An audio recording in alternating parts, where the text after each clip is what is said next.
two short-term rental bros come together. What? Not in that way, bro. There's a podcast of truly epic proportions where we talk about all things short-term rental and shoot the shit along the way. Welcome to the Co-Host Bros Podcast. Here are your hosts, Matt Codd and Austin Spitz. Hey everybody, welcome to the Co-Host Bros Podcast. I'm Matt Codd, here with my co-host Austin Spitz, and we have a special guest today, and I'm going to go ahead and let Austin introduce him. Sure. So our special guest today is Andrew White. He's based out of San Antonio. Good friend of mine over the past couple years, mentor and coach. And Andrew, super excited to have you on the show, man. Thanks, man. Thank y'all for having me. Absolutely, dude. So how's everything going with you? Like, how was your my main thing is I want to talk to you about how did your spring break go? Because I know I got pretty hammered, man. That was going through the ring of fire there. How'd spring break guests turn out for you? I mean, we're still in it, man. Like San Antonio kind of gets that spring break spread. We got people from all over the place, and we're getting like first week of March through like pretty much the eclipse event is just madness, like across the board. Pretty much solid back-to-back bookings everywhere. Our poor cleaners, man. I feel so bad for them. But I think the other day they messaged us. And they're like, yeah, it's going to be tight today. We got like 17 same-day turns between you and some other clients, and it's just madness, man. And it's coming out of February, right, where it's like super dead. So we had like the poorest month of the year last year, and now we're just like rolling in it for March. So I guess that's you awesome. got to take it when it comes. So. Yeah, so the Eclipse deal, we had some partners that we just put on, and they got like they didn't use Price Labs or anything like that. So when that Eclipse thing came out, you already know what happened. Their property went first. There was first to get booked because it was like $200 a night, and then like I got a 2-bedroom, 1 bath that was like $500 a night. I was like, hey, I want to rub it in, but these are kind of the reason why we implement things like Price Labs in place so we can catch these things. And she's like, yeah I know. Yeah. But yeah, cool, man. Yeah, it's funny how that works. There's somebody that reached out to me who's like a mutual acquaintance. I think she has some Airbnbs, and hers were booked, but she had some like kind of colleagues come into town, and it was over like the day before the eclipse, the day of the eclipse, and then like a few days after. And she was like, hey, do you have any place available for 7 people? I was like, they're all professionals, so they prefer to have as many rooms as possible spread out. I was like, yeah, no problem. I do have one that's actually just coming online. I said, it's probably going to be about $800 a night. And she's like, excuse me? And I was like, yeah, it's kind of a mid-tier property. I said, but those are like the highest demand days of the year, as far as we know right now. So, it's expensive. And she's like, well, I booked mine for $400 a night. I was like, I don't know what to tell you. You were underpriced. I said my other properties are like anywhere from $1,000 to $3,000 a night for that, and we booked. Said so. Yeah, I said I'm happy to earmark those days for you as we go live on this new property if y'all want them. I said, but if not, like, I can't give it away. So. Yeah. No, that Eclipse was just some random one-off deal that I don't know. But anyways, man, I'll jump into. I want to see how your spring break went, but you kind of covered that. So you had tell us about me and Matt were talking about this before you hopped on is the rehab project. I don't know if you saw that did you see that on online, Matt? Yeah. So I want to know about your rehab project. Yeah. That thing has been the death of me. So there's like I could probably do a whole podcast just talking about that thing. I guess as an introduction to me, like I'm very much a build your parachute on the way down kind of guy. I don't really like to. I like the process of planning things out and like building plans out, but I really like taking like extreme imperfect action. That's kind of my thing. And it's worth noting that it also regularly puts me into like very uncomfortable positions where I'm either overextended or like have too much going on or just bit off more than I could chew. So there's a very clear downside to my approach of things. Um, but yeah, I guess 2 years ago, almost exactly 2 years ago, my agent came to me. My real estate agent here in town, Todd Warwick, great guy, very experienced agent. He used to run a law firm and got into like historic houses in San Antonio and the short term rental world. He's kind of the guy that pulled me into Airbnbs in the first place. So um, he came to me and said, "Hey, these guys reached out to me. They've got this property. It's in a really cool area of town. I think it's pretty unique, but it's like a full gut renovation. I'd never done a project that big." And he was like, "Yeah, I think it would do really well." And I ran numbers. It penciled out pretty well. Um, but it's like a 5 bedroom. Well, I don't remember what the original arrangement was. Maybe maybe 4 bedroom or three. It was I don't know. Anyways, it was a big, like 3,500 square foot, 1930s build historic home that had been vacant for like 10, 15 years, just like rotting away. And then it also has a converted garage in the backyard. It's a big like corner lot. I think it's a quarter acre, like right in the heart of downtown. So great spot, a lot of great redeeming factors. But I went into it pretty dumb. Uh, so I guess first mistake made on the project. So I go into it. I've got a background in like industrial construction estimating. Um, I relied on a contractor that I just didn't know all that well to help me figure out the cost for it. And unfortunately, uh, he was way off on his estimate. But I used his estimate to go get my hard money loan for purchase price of $265,000 plus a rehab budget of 210. So, which $210,000 for rehab just seemed astronomical for me at the time. It sounded like there was no way we'd spend that money. We very much spent that money. Um, so, first big mistake was I pretty much entered into it with like not enough knowledge to know if I had the right budget or not. Then I leaned on a contractor who very quickly started to show his cards that although he had a lot of technical competence for working on houses like this, he did not have the team and the crews to actually pull this off. Despite him being a general contractor, he was out there essentially swinging hammers with him and like one or two other guys, and it was a huge job. Like everything had to get done in this house, right? Like we poured, I think 72 new concrete piers to it's a pier and beam foundation, like massive footprint to have to pour a bunch of new piers for. Um, right out of the gate, $13,000 budget for foundation repair. We spent 27. So first line item in the budget, double. Not great. Then we get into it, and he had like very little framing budget. And then as we start getting into it, like he never redid. So this job came to me from a batch of flippers that got into it, and they were like, we have 3 projects going on right now, and we realize this one's just too much on top of those, so we're just going to get out and try to break even on us having purchased it. So I got it pretty much at their cost. I inherited this contractor from them as well. They're like, oh, hey, by the way, this guy gave us a really great bid. We were planning to go forward with him.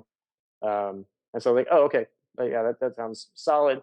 Thing is, he did not rework his bid. And I found this out later for what my scope of work was. We were moving walls around. We were changing all kinds of stuff throughout the house, adding bedrooms. Um, and so he got into it. And I was looking at the plans. Like, oh, well, this isn't what my bid was. Like, this is $30,000 worth of framing that you don't have in the budget. So just like getting nickled in time, like right out the gate. And then, long story short, I paid him for some subcontractors. Those subcontractors never did any work, ran off with the money. And then when I fired this guy, he refused to give me the money back. So I lost $30,000 there as well. So like I'm already $90,000 in as far as cash out, which is almost half of my rehab budget. And this was maybe 4 months into what was supposed to be a 7-month rehab to begin with. Almost nothing's gotten done. I'm halfway through my budget, and I have maybe 10% of the work completed. So it's like a huge gulf. And I'm already seeing the writing on the wall. Like I can't finish it this rehab budget, which means I have to make up the difference in cash flow.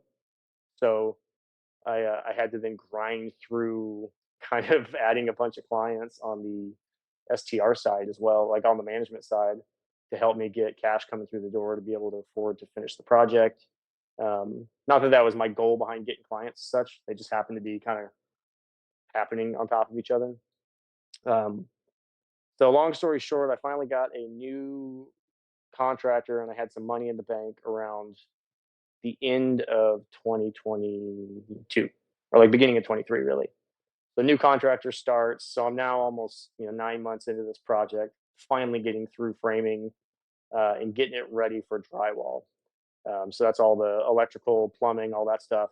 And it's just like one of those classic stories. So first I got money stolen from me. Then everything we opened up just cost more than we expected.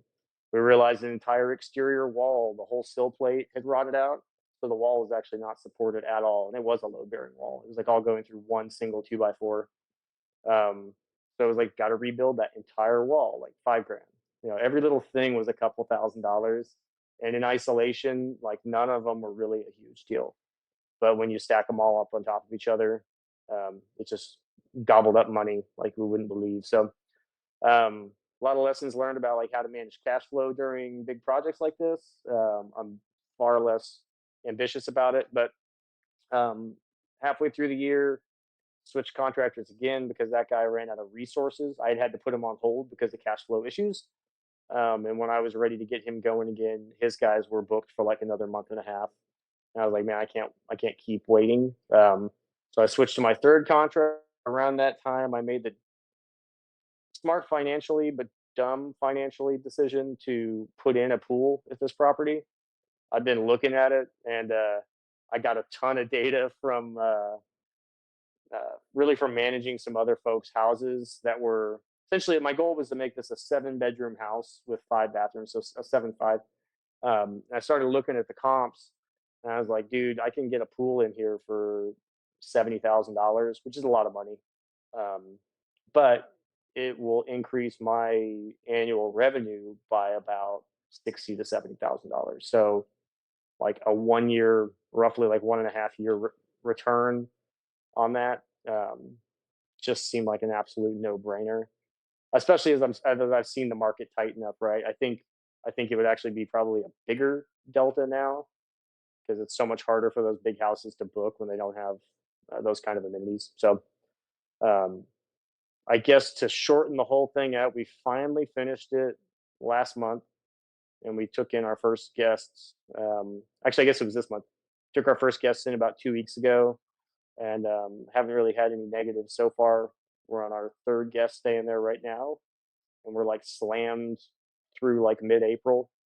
And I'm trying to kind of get a hold on pricing and really just get I'm in that zone where like the listing popped off right when it was brand new, and now I'm trying to actually get some like real momentum behind it. Still only sitting on like one review, so playing that game of just trying to book out at least like a couple months ahead of me, um, and yeah, get the machine kind of going. But all in, we bought it for 265. Ended up spending about 350 on the rehab, so we're all in for about 600. And next big hurdle is trying to do the cash out refi on it. We think it's going to appraise for at least 800, so we should be able to do a cash out refi, and walk away with a check for like $85,000, something like that, which really just kind of pays me back for some of the cash that we've had to shove into the deal throughout the whole thing. So it's not like a wonderful like true burr. It kind of looks like it on paper, but it's probably not if I really spent some time on all of that. But yeah, it's been pretty good though. But if you hit that 7-month timeline, with the cash that you're pulling out would have been pretty much the same anyway, or close to it. I mean, we would have technically pulled out the same amount of cash. Like if you look at actual liens against the property, it's like 500. So when we go do the cash out, we're going to get a check, but the check is really just offsetting cash that I've already put into it. That's not really reflected in it. So, yeah, we would have probably gotten the same money. It actually might would have been maybe would have been a little bit worse if we'd finished it faster. At least like from the cash out side of things, but we would have had so much less holding costs into it that would have Right. then yeah, it's always advantageous to finish the project quickly. So the holding costs have been brutal. But Sounds I mean, brutal already. yeah, but So it what is would you say? projecting for that Go thing to ahead, my bring bad. in about 230 to 240 a year as an STR. So um, once again, it pans out. It still cash flows like a mofo. It should, I'm expecting like anywhere from like 80 to 90,000 a year in cash flow on the one deal. So it makes up for all of it, but I still, I'm just still nervous. Everything's gone wrong, right? So even though we got a bunch of bookings right now and the numbers look great, like part of my brain's like, until I've seen a whole year done and feel like that whole year is actually cranking out what I thought, like right now I'm just like waiting for like the boogeyman to come out and get me. So Damn, that's awesome, man. I would say all in all, it charts out to a win the way you framed the story. But my main thing is, if you were going to go back and do this again, what's the biggest learning lesson or like key takeaway that from that whole experience that like I would not do this again? This was the biggest, because it sounds like you had a bunch of things go wrong along the way. But what was the biggest takeaway? Was like never this again. I mean, to be honest with you, I preach this to people all the time. And mind you, I've only been in real estate for like 4 years. So this was 2 years ago that I started it. So like me now versus me 2 years ago feel like different human beings. Um, so it's kind of hard to piece all that together because of all of the other things I have learned just in life and business management and all that in the past 2 years. But I think what I probably would have done is I would have partnered with somebody instead. So I think I decided to take too much of it on myself, considering like the gaps in my and just in my experience for doing big stuff like this. And the biggest gap, which I underestimated, like the cost and danger of not knowing what you're doing in the rehab world. Um, if I'd come into this with a partner, it's kind of funny because when I first was buying the house, I was telling people at like meetups and stuff about the deal and how excited I was. And all the hardened, seasoned dudes were like, they're like, that's a big project, man. You're gonna be all right with that? That's a big one. I wouldn't do that. You're gonna be okay. And I was like, you guys, that's why the opportunity's there for me because I'm willing to take it. You guys are out there being scared, but they weren't. They were out there being reasonable. So, um, yeah, in retrospect, partner either probably would have told me not to do the deal and would have maybe said, hey, I'm running numbers on this frontwards and backwards, and I see the rehab cost this much. It doesn't pencil out very well anymore. Um, or it still would have come in pretty good, but we would have been done in 7 to 8 months instead of 2 years. So, but I really wanted the whole pie instead of no pie at all. But I could have had a slice. So, Yeah. um, yeah. In retrospect, I wish I know more people now, so I wish that I just reached out and maybe seen if some partners wanted to come on board, even if it was the opposite of what I thought I would be going for usually, which is probably looking for money partners, and then I do the work. Maybe find somebody who's super experienced in historic rehabs that could navigate that whole world and say, hey, I will fund the deal. I want like a zero cost basis construction estimate from you. So like no markup. That's how they bring money to the deals. They're paying their people at cost. Or like I'm paying their people like it's coming out of the hard money loan, right? So we can keep the whole cost basis low, and then they would profit off of their equity and their cash flow afterwards. So yeah, I would have structured a lot differently. It would have been nice also. Like it's lonely, man. Like how it is in the entrepreneurial world, but when shit gets ugly, dude, it's pretty lonely feeling. So to have had somebody else in it with me, especially in it on the other side to like handle some of the stuff where I'm leaning on general contractors for their support. But it's not their project, it's not their house, it's not their problem all the time. So having somebody else that was literally being paid to be in the shit with me would have been would have been nice. So 100%. Like, I mean, I think every time I've hired a contractor, like I got fucked in some way or another. Like, ugh. And I think the same philosophy as you. I'm just like, oh, let's do it. Fuck it. I'll figure it out on the way. Like, let's yeah, go. So like I get it. And you're just like, I got this covered, and then you have all this bullshit happen. And Yeah. I mean, I had contractor in California got ripped off, contractor in Texas got ripped off. It's like, I'm like, oh my God, can I get a contractor that's not going to rip me off, please? It's just it's challenging, you know? So it's good that you learn that stuff and, you know, having these conversations with people and, you know, other like-minded people. And that, yeah, it's alone when you don't have somebody else doing something, the same thing that you're doing. Right. It's tough. So it's like, you're like, shit, I can't tell, I could tell somebody, but it's like, you're not going to understand the full effect of like, how fucked I am Yeah. paying this hard money guy right now for the next 2 years, right? Oh Yeah, man. you don't have somebody to share that experience with, so it's just a lot harder to just go through that by yourself, for This, sure. I mean, like I said, it's the first one that I've done of this scale. And I was telling my wife the other day, I said it's a fucking miracle that I said, if you think about the entire thing and all the little stuff that did go wrong, as well as the stuff that could have gone wrong that did not, I said, but then all of the assumptions and predictions that had to be made on paper 2 years ago to say that if this, then that, then that, then that, will, if all these things line up and I can pull all of this stuff off, and then the design works, and then we go live, and it's getting, you know, the kind of rates that we want and all that. Like for all that shit to line up to make a business plan works, I was like, dude, sometimes like being an entrepreneur is feels like magic. Like looking back on it, I was like, I'm still shocked that it's getting those numbers. Every time we get a booking, I'm like hooting and hollering if it's like anywhere near the rates that I projected, just because in my head it's like a little bit more validation that I'm gonna get through this thing. Um, but yeah, man, it's absolutely wild. I So do when you not want sign a another new, rehab right now, though. yeah, I feel you. So when you sign a new property management client, you get those first few bookings, and that feeling of rewardingness is not as significant as the reward when you get a booking from this income property that you just went through. Oh, all day. I mean, I get 100% of this, man.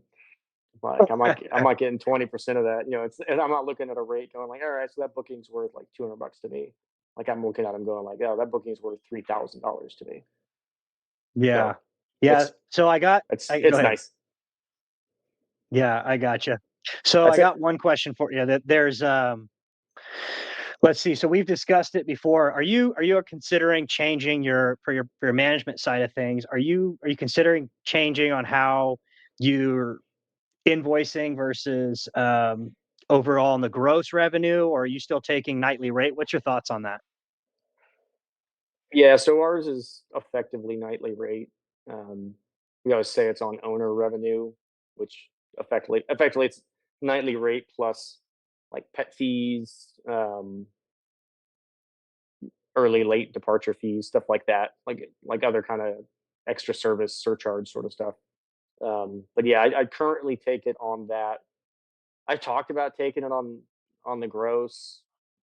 I don't know. I can't quite get my head wrapped around. The real problem is in San Antonio. If I take it on gross, it's going to include hotel and occupancy taxes. And San Antonio and Bexar County combined are 11.5%, or sorry, 11.75% plus the 6% Texas state occupancy. So that's like 16.75% on top of every single booking that I would then also be levying my fees on. And I feel a little dirty about that one. Um, so I don't know. I've kind of considered handling it other ways, but I don't know. I'm still on the fence, man. Yeah, I think I think the structure that I'm going to switch to, and we talked about this, is I've been on the average nightly rate, and my commission is based on that. And I think what I'm going to switch to is just the payout, basically. So fees, cleaning fee, and then nightly rate. What are your thoughts on that? A little more No, fair? I mean, I think, yeah, I think that's pretty fair. Are you doing the thing? You're co-host, right? So you don't handle any money. Exactly. Yeah. So yeah, are you doing the whole like you split it at Airbnb so you get paid out with every payout, or are you invoicing them every month?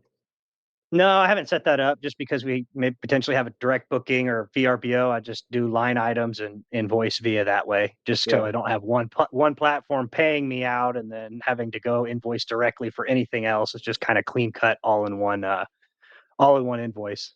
But I saw Yeah. that there was an email that came out from Airbnb saying if that doesn't already exist, I think it does, but they're doing that, and then co-hosts can now submit claims with spring break. I've got a few of those that I've got to punch in, which is not fun, but I think you probably do too.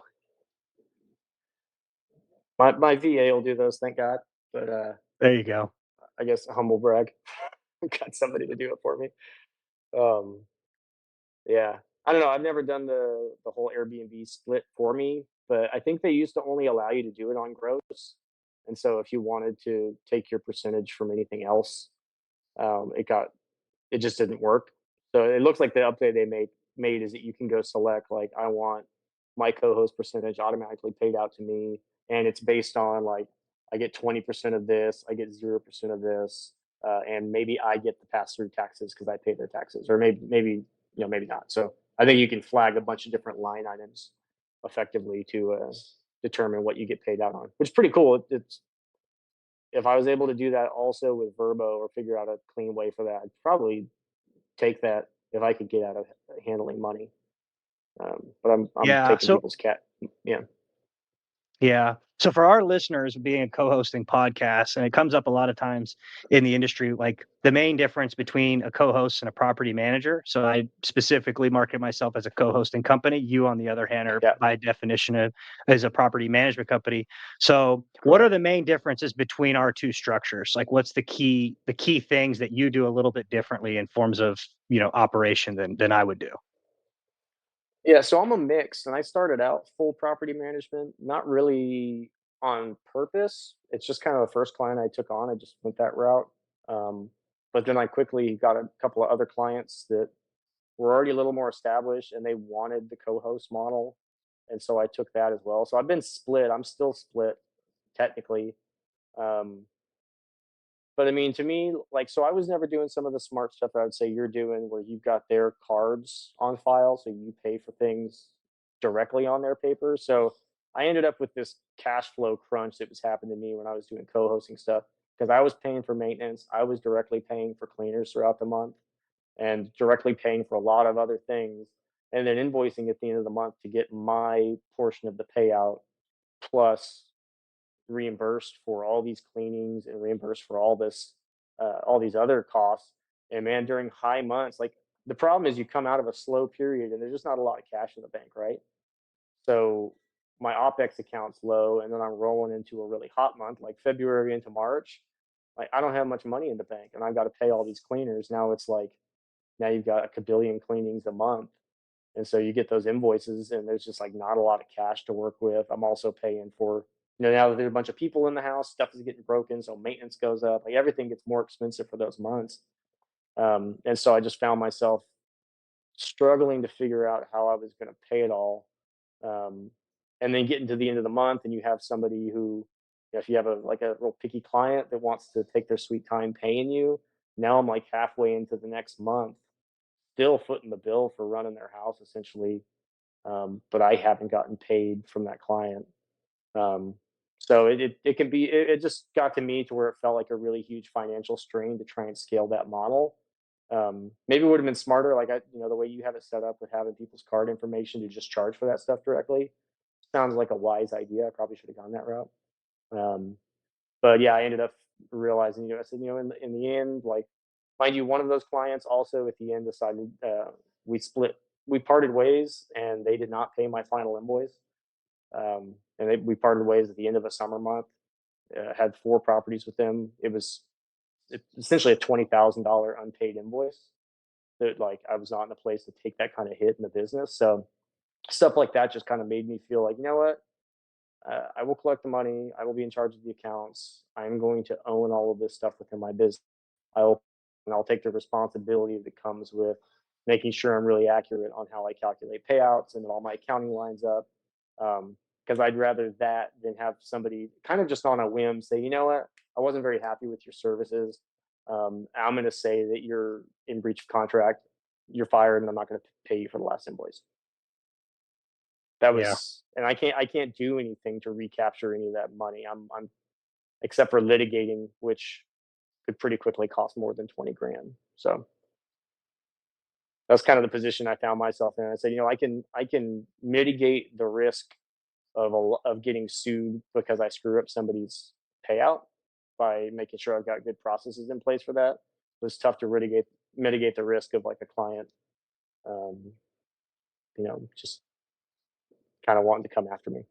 So, Yeah, the way yours is set up, it's kind of it's more passive for the owners. I guess the con of my setup is there's a little more accounting and bookkeeping on their end because I'm charging their card, uploading every receipt into a Google Drive, and then they kind of send that off to their CPA or do their accounting on their own. So I guess that's a con of it. But the pro also is that, like you said, everything's already getting paid for. I'm not leveraged with this debt.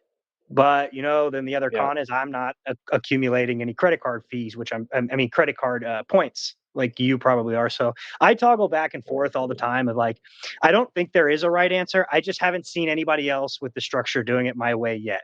I don't know why. I just set it up that way, and everybody I talk to, like, huh, that's interesting. I never thought about it that way. And I'm like, I don't know. I'm just doing it this way. It works for me, and yeah. I'm just looking forward to meeting somebody else that does it that way. Hey man, you might be setting a trend. Maybe. Who knows? Yeah, yeah. I don't know. I mean, I've got mixed feelings about both approaches, really. Um, and then if you catch me on the right day, like I'll probably tell you I don't want to do it anymore at all. So I don't know. It's hard. I have I don't those think days. there's, yeah, I don't think there's a perfect approach for anybody, right? So it's what works for you, really, Yeah, essentially. So, I mean, the way Austin's doing it, you take a risk of not getting paid, and the way that you do it, you take a risk of getting paid. But same time, I guess, in the same token, if they run out of money and it's short that month, you got to go recoup that from them, right? yeah, exactly. So, what what are your, like, how many short-term rental properties do you have? How many do you own? How many do you manage? What markets are you in? Um, just tell us all about the real estate that you're involved in general. Yeah, so I've got four STRs of my own. Sorry, I always actually blur that number. It's really three that I own, and one is an arbitrage unit. I always forget it's an arbitrage. I've had it for like 2.5 years.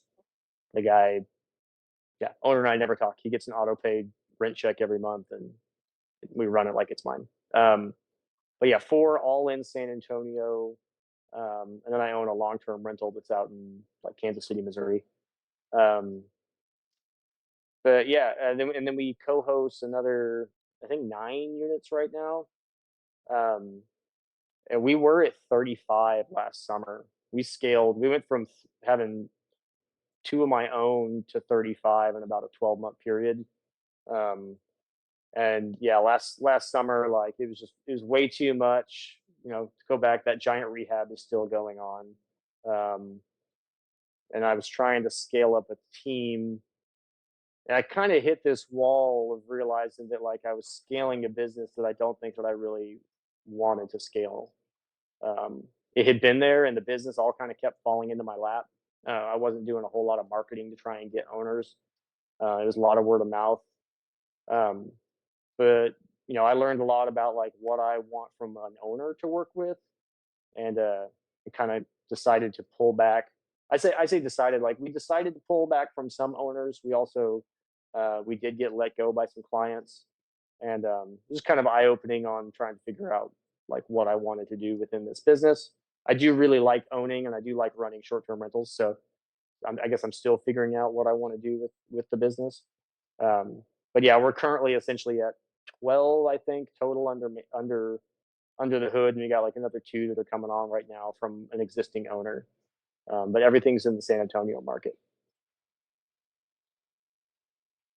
That's awesome. That's awesome.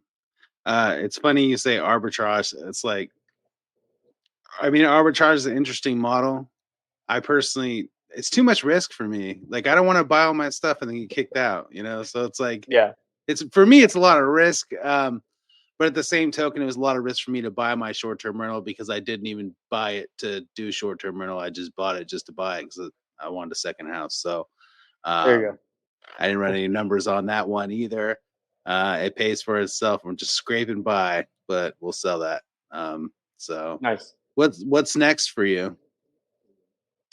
So I've got a business. Oh yeah. Got a Did that business just that's play? That was an accident. If I hit the button, my bad. Sorry. yeah. That's cool. It's funky. I like it. That's what it's called, funky. Nailed it. Yeah. So I mean, I've got a wholesaling business. So like I said, I'm like 4 years into this like real estate journey, and towards the end of last year, all the stress of finishing that rehab, getting my ass kicked on the co-hosting business as well. We scaled up and then pulled back really hard, which has been a blessing now. Um, we're in a really great spot business wise, but it was a hard and bitter pill to swallow. I had to let go a good friend uh, and um, I guess coworker.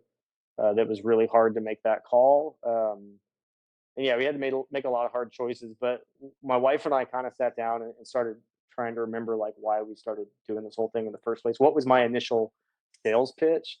And it was getting out of my W-2, getting to where I wasn't working like 60 hours a week. So we started just looking back at like does the management business feed into that goal? Does wholesaling feed into that goal? Do the properties we own, are they contributing to that goal? How are they performing, and where are we at? So it was like a big reset to like what did we say we were trying to get to? What do we need the businesses to do for us to be able to comfortably do that? So in kind of going through all that, we said, yeah, we do primarily want to own. So I think our focus will be on anything we purchase. It's going to be for us as a short-term rental. We're not really out there trying to drum up management clients, and that's on purpose. We're primarily in the like higher end, like luxury space. Luxury in this in the STR world, I know can mean a lot of things. I would say luxury for the market we're in. Like you go look at some of the, like the beach market, like $3-4 million houses, and like we probably look like pretty junky in comparison. But nicer, higher end properties, typically 4+ bedrooms with pools, is almost every property we have. Um, so once again, looking for owners that are in that space that understand the vision that we will have for like what properties really need to compete now, and be willing to kind of go into that with us. Um, we're not looking for I bought a random 3-bedroom house. It doesn't cash flow as a long-term rental. I heard I can make money on Airbnb. Like that's not the game we're playing.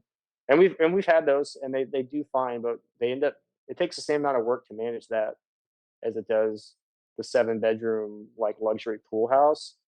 But the big ass house, you know, spins off 150 to 250 a year, and it takes about the same amount of work for the most part as it does to manage that like 1-bedroom studio apartment that makes $35,000-$40,000 a year. So trying to just focus really everything on like dollar per hour. What gives me the highest rate for every hour that I put in at work, so that I can start more and more like working less and less in all of the businesses. So that's kind of what's next for us, is just like kind of optimizing that sort of thing. So it may be a year of like buying nothing. Um, we're trying to kind of scale the wholesaling business a bit more. I probably won't buy much on my side unless there's just a screaming deal that comes through on the wholesaling side. Um, and then, yeah, I think just trying to maintain status quo. I will say my biggest lesson I was very impressed with people talking about revenue for a couple of years. Like revenue ain't shit. Like, profit is the only thing that matters. So that's been my shift over the past 6 months. Is like it doesn't really matter if we can't hold on to it. So focusing really on profit margins across the board on all the businesses.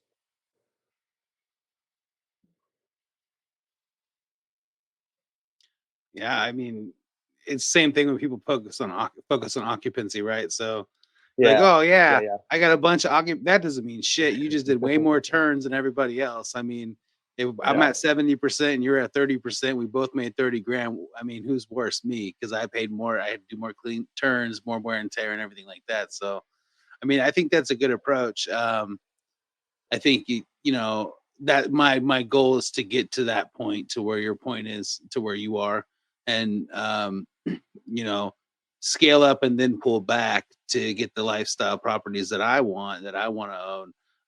In the end, I don't want to manage anybody's property really, but I mean that's just my goal. Um, Yeah. but it's Yeah. going to take money to get there, right? So I'm not just flush with cash. So yeah, that's what it's going to take, you know. Yeah. I like how you kind of talked about how your standards have evolved over time. I feel like I'm going through that myself now, where I've taken on Yeah. properties when I was getting started, and now I have a higher threshold for properties and standards that if they don't meet these standards, I'm starting to say no. So I'm kind of excited for that chapter where as I was getting started, it was like, yes, just throw me a bone, let me get rocking and rolling. And sometimes, I mean, don't you agree that when you're getting into the game, you have to say yes to things that later on down the road you may or may not say yes to? I mean, you don't know what you don't know, right? So it's hard to know like what are the red flags like of a client relationship or conversation real early on. You don't know. And then, when you're hungry and you've got nothing but time, which is kind of what you have when you're first getting started. You're like, man, I've all this energy and hours I'm willing to burn in return for money right now with a client. And then you get into some of them, you're like, and you get a couple. It's always once you have a couple and there's like one or two that are great, and then you realize this huge void or this gap between. You're like, man, these that I don't seem to make much money on also seem to take all my time. Like the 80/20 principle like starts to ring true really fast. Like so I spend all my time on these clients' properties. I make the least amount of money. And then there's these over here, which I never hear from these people. They're always happy with me. They're all, they're stoked about all the payouts they're getting every month or the revenue. And their houses also seem to be in the best shape. Like so it kind of takes like seeing that comparison to understand like, oh, this is what everybody was probably warning me about up front, or like, you start to understand, like even like the Bill Faiths, right? Like, he is love the guy, but he definitely comes off sometimes as quite the like snob about properties, and I used to hate it. So like, man, I'm not managing $2 million mountain homes or like whatever it was. Like it just all seems so snooty. But then after a while, I was like, well, shit, if I was in his position with the amount of experience he has and like the access to people at that kind of tier that he has, I'm like, well, yeah, I guess I'd be doing the same thing. Like, it's not worth my time. But everything's worth your time at the beginning when you're not sure what your time's worth, right? It takes a while to get into it and be like, oh shit, like, hey, I don't want to deal with that headache. I can see what the thing is, and it's not worth the amount of money. So, Definitely preaching to the choir. Like yeah, I think as well, yeah. If I was in his position too, it's like, well, yeah, why the fuck would I buy that property if I had to pick and choose and I yeah. knew that what just like if you could do 10 of those fucking rehabs and not have any other houses, but it all goes smoother every single time, you'd do it. I mean, you would. You'd get that money, Oh you'd yeah, get all that revenue. It'd be totally worth it for you. So it's like, yeah, but when you think about it in the terms when you see somebody on that level, you think that like that's not really attainable for me, right? Because it's two different worlds. It's like a totally different shift. So I think that yeah, yeah, I think sometimes I'm like, no, dude, you don't know where my beach house is, bro. Like my beach house is like a really shitty beach town. Like it's not somewhere cool, right? But it's like I'm like, yeah. dial it down, dial it down. It's not, it's not an impressive house, but by any means. So yeah, I definitely. But that's the great thing about this, right? You get to see people level up, and it gets to motivate you to do the next thing, right? And now your problem is that you're going to end up jumping into some other project you've never done before because you're a glutton for punishment, man. I mean, Dude, you- 100%.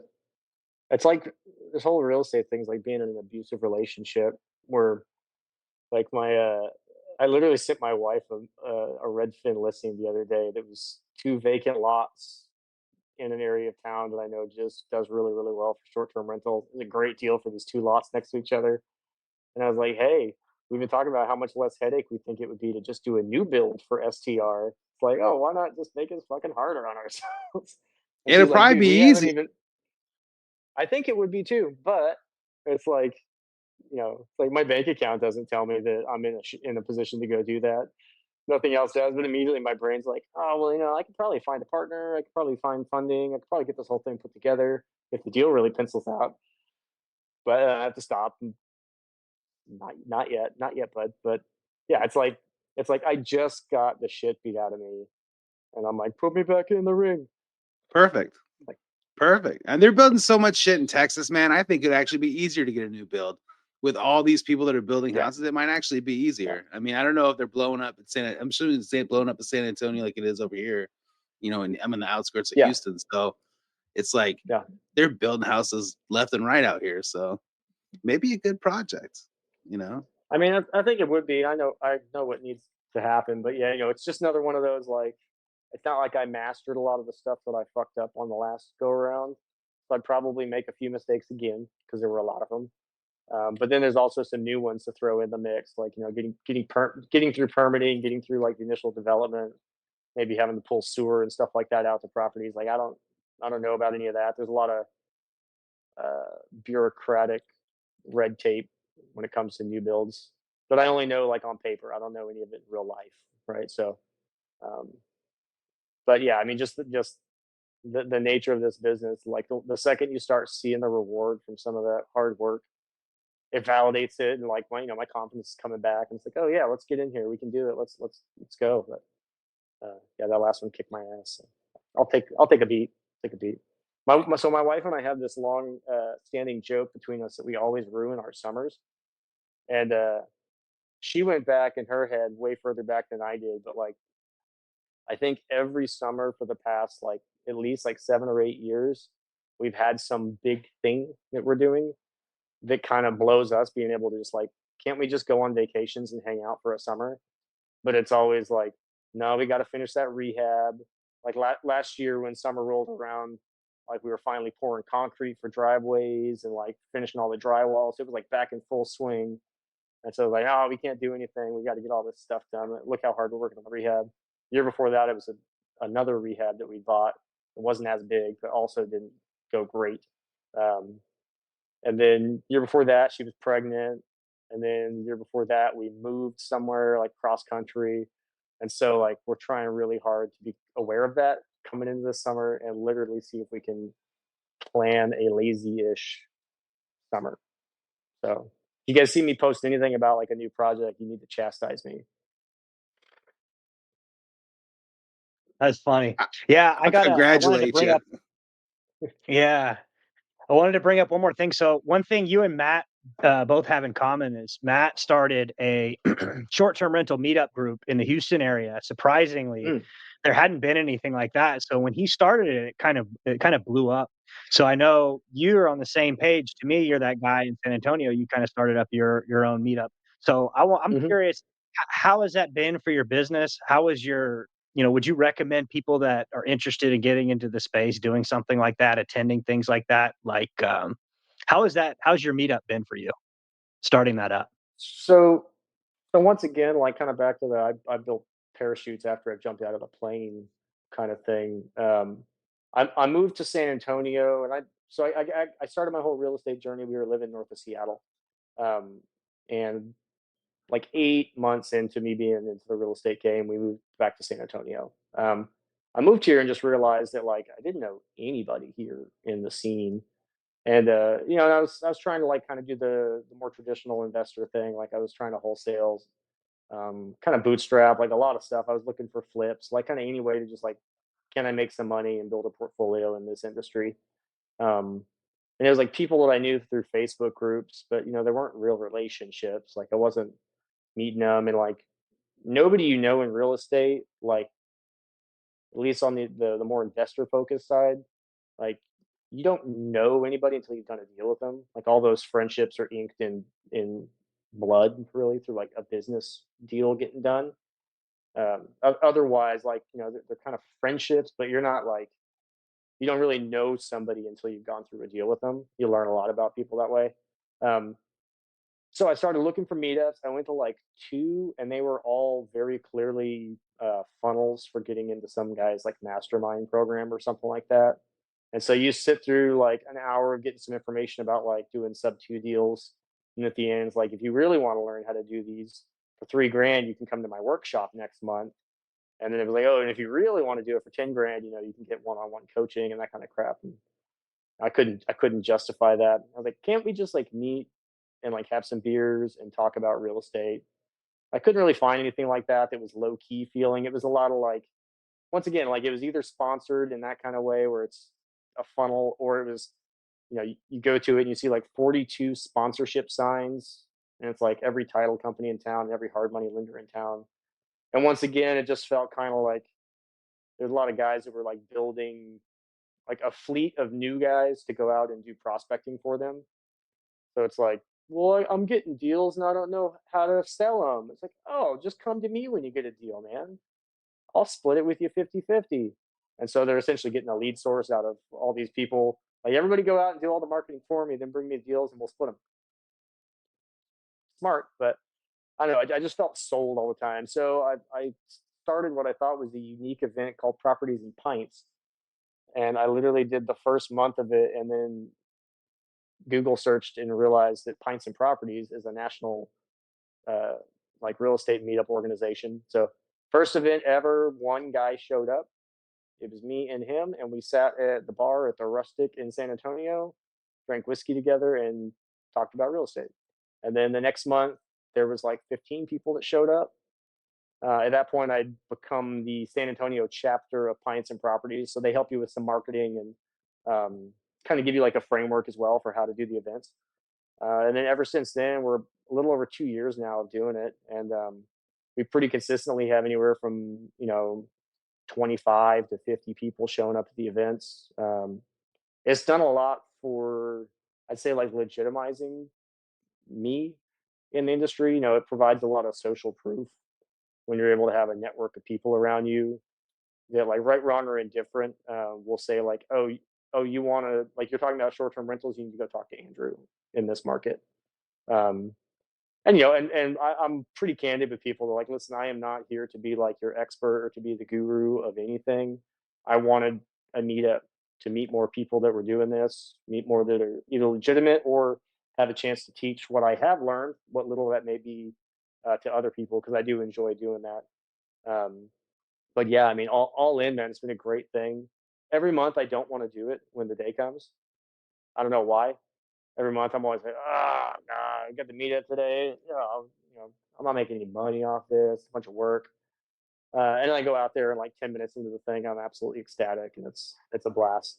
So yeah, it's been awesome. I mean, I'd say the biggest part has been just like the access to people it's kind of given me. So just because we do have a stage for somebody to get on, helps us a little bit when we're trying to get speakers. And the more, the longer we put it on, the more legitimate it comes off as well. Um, so yeah, that's also the hardest part though. Freaking finding speakers every month. I burned through my Rolodex over the past year and a half, 2 years doing it. So it's that part's always a little bit hard, trying to figure out what will people come out for, what's interesting right now, what speaks to people in the market. Um, but yeah, it's mostly been a really good time. We're gonna hold. I don't think next month, but I think our May one, we're gonna hold it at the project, the big STR that I build. Um, and we're just gonna do a big deal deep dive on like where the STR market is in San Antonio, and then just go through that house. Like, I'll show the pictures of like before and after on that thing are pretty gnarly. So I think it you should be fun. deserve a little. I think you deserve a little flexing after the 2 years that you went through. So, well deserved. Thanks, man. Yeah, let me know when it is. I mean, if I can catch a plane, I will. I mean, I did it for the same reasons. I just wanted to be around other people that are doing it. So we did talk about that pints thing, and you gave me the information. And I reached out to them. They never reached out back to me. I filled out the whole form and everything the same exact day we had talked about it. Nothing, not a single anything from them. But I do know from what I heard, they have an event on the other side of Houston, and maybe that's why they haven't reached out to me. But yeah, I did take that advice you gave me and tried that. It didn't work out for me, but I mean, yeah, I think it's they're great. probably holding that as like a territory. I know the girl that puts it on. Her name's Shelby. think Shelby Osborne is the one that like started it all. Um, I do know she mentioned to us at one point that like there were some other folks that had been trying to start them in San Antonio, but she kind of fended them off. So yeah, I think they're probably just holding it as like a territory. They don't want the organizations like competing with each other in the same space. But yeah, it's It's a mostly fun, big right? place. Sometimes it's a lot of work, but yeah, for the most part, it's a good time. It's more fun when I'm just trying to build the parachute by myself, but then my wife's like, "You got to have an agenda. You got to do this." And I'm like, "God dang it." I was like, I was just going to go there and be myself and be like, "What's up, dude? Let's talk." Like, whatever, but you know, women, right? So, The hardest part, in my opinion, has actually been just like the marketing consistency that's required. So, we'll do the event, and like we just recently started bringing like a content crew out for the events as a way really of like giving value back to our speakers. So afterwards, they've got a bunch of great content that we hand them a Google link that's got like 15 reels in it already edited and sliced up for them. So it's like, here you go. Hey, thanks for donating 2 hours of your time to us on a Thursday evening. Um, you know, here's all this content. You're welcome to post all of it. And then some of it's like, um, you know, people talking about how awesome testimonials, like saying how awesome the event was. And so we use those for our own stuff. But if we haven't already lined up a couple speakers, like I always will forget for like a week or two. And it's like, oh shit, the next event's like 2 weeks out. We got to find a speaker and then we got to start marketing for it. And there's a very noticeable difference in the attendance at the events if we do 2 really solid weeks of marketing versus if we post it and start marketing like a week, a couple days ahead of time. So that's been the kind of my struggle with it. But that's not my strong suit almost anywhere. So I mean, it's awesome. So, I, I don't know if Austin has any more things to ask you. I don't want to waste, your time on any of things you need to do. It's getting kind of late, but shoot it from the hip, Austin. No, I think we hammered it out for 56 minutes, so I'm good with it, man. I appreciate you coming on and sharing your story and with our audience, yeah, of and I course. think it was awesome. You were an awesome guest, and you know, hopefully we can do a part two sometime later on down the road. But yeah, thanks for Oh, for sure. sharing your story. I guess if Yeah. you wanna plug where everybody can find you at, obviously San Antonio, Pints and Properties. How about social media? Yeah. So on Instagram, I'm the_Airbnb nerd. So you can find me there on Instagram. I post about all kinds of stuff. I don't know. I guess some of it's STR focused, some of it just pretty general real estate stuff. Or you can find me in Andrew White. Feel free to find me on Facebook or something like that. I guess I'm on TikTok too, but I keep deleting it because it tends to suck most of my time up if I have that app on my phone. So I can't be trusted with it. So, but yeah, go find me on Instagram. We're always posting stuff. Obviously, you're welcome to follow any of our businesses, Forged Home Buyers or Mouse House Rentals. Um, but the more topical stuff is usually on the Airbnb nerd page. So Awesome, everybody. Follow this man right here. So, some good stuff. Thank you, everybody, for all listening. right.